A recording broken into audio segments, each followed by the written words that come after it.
Hello everyone, welcome to KTV Telugu. చుట్టూ వరద నీరు, మధ్యలో స్కూల్, జూనియర్ కాలేజ్. 600 మంది అమ్మాయిలు భయంతో ప్రాణాలు అరచేతిలో పెట్టుకుని బిక్కుబిక్కుమంటూ ఉన్నారు.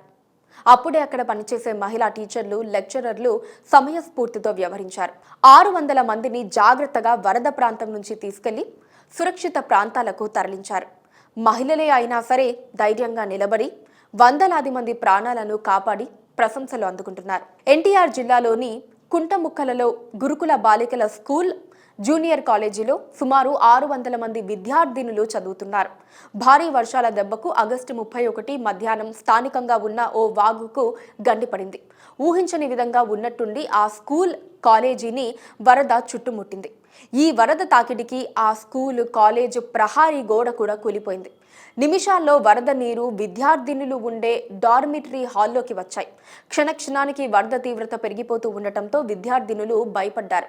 ఎటు వెళ్లాలో దిక్కుతోచని పరిస్థితుల్లో ఉన్నారు. కాలేజ్లో విధుల్లో ఉన్న ప్రిన్సిపల్ విజయలక్ష్మి, మహిళా టీచర్లు, అధ్యాపకులు, స్థానికులు అలర్ట్ అయ్యారు.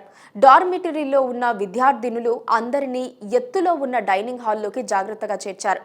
అప్పటికే అధికారులకు స్థానిక ఎమ్మెల్యే వసంత కృష్ణప్రసాద్ కు ఈ వరదపై సమాచారం ఇవ్వటంతో వారు ఆ స్కూల్, కాలేజీ దగ్గరికి వాహనాలను పంపించారు. అక్కడి నుంచి విద్యార్థినులను వెంటనే సురక్షిత ప్రాంతానికి తరలించారు. ఇక్కడ ప్రిన్సిపల్, ఉపాధ్యాయులు, అధ్యాపకులు అందరూ మహిళలు.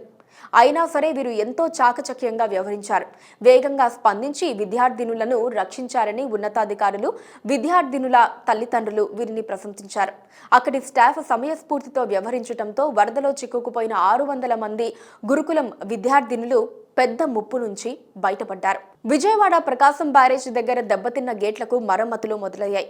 బ్యారేజ్ 67, 68, 69 నెంబర్ గేట్లకు ఇంజనీరింగ్ నిపుణుడు, ఏపీ జలవనరుల శాఖ సలహాదారు కన్నయ్య నాయుడు, అధికారులు, నిపుణుల పర్యవేక్షణలో పనులు జరుగుతున్నాయి. అలాగే బ్యారేజ్లో ఇరుక్కున్న పడవలను బేకమ్ ఇన్ఫ్రా సంస్థ సిబ్బంది తొలగిస్తూ ఉండగా ముందుగా 67, 69 గేట్లు మూసి ఆ తర్వాత బోట్లను తొలగిస్తారు. ఇటీవల భారీ వరదలకు ప్రకాశం బ్యారేజ్ గేట్లకు 4 బోట్లు వచ్చి అడ్డు తగిలాయి. ఒక బోటు ఢీ కొట్టడం వల్ల 69వ గేటు కౌంటర్ వెయిట్ దెబ్బతింది.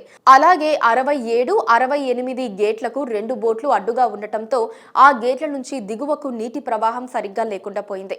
7 రోజుల్లో ప్రకాశం బ్యారేజీ గేట్ల ఏర్పాటు పనులు పూర్తి చేయాలని టార్గెట్ పెట్టుకున్నారు అధికారులు. Please subscribe to KTV Telugu. KTV Telugu. KTV Telugu. KTV Telugu channel.